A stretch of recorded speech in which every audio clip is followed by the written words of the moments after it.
বিসমিল্লাহির রহমানির রহিম। বাংলাদেশ জাতীয় ছাত্রদল নির্দেশনা মতে আমরা এসএসসি শিক্ষার্থী ও অভিভাবকদের মধ্যে পানি বিতরণ করতেছি। এছাড়া আমরা শিক্ষার্থীদের জন্য কলম বিতরণের আয়োজন করেছি।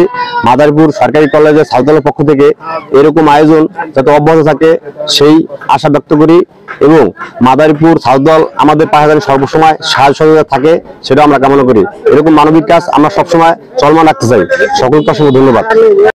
বাংলাদেশ জাতীয়তাবাদী ছাত্র দলের কেন্দ্র ঘোষিত কর্মসূচি অনুযায়ী আমরা আজকে এই হেল্প ডেস্কে উপস্থিত মাদারীপুর সরকারি কলেজ ছাত্র দলের বিভিন্ন স্তরের নেতাকর্মীরা।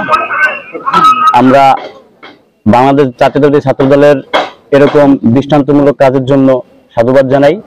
বাংলাদেশ জাতীয়তাবাদী ছাত্র দল বিগত সময় ছাত্রদের কল্যাণার্থে বিভিন্ন কাজ করে এসেছে, করছে এবং ভবিষ্যতে করবে।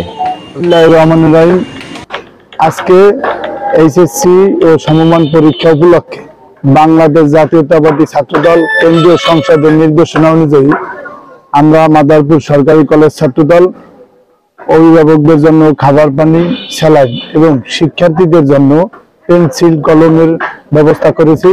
আমরা চাই বাংলাদেশ জাতীয়তাবাদী ছাত্রদল কেন্দ্রীয় সংসদ এরকম সেবামূলক কাজ প্রতিনিয়ত আমাদের ব্যস্ত রাখুক। আমরা ছাত্রদল তাহলে গর্বিত।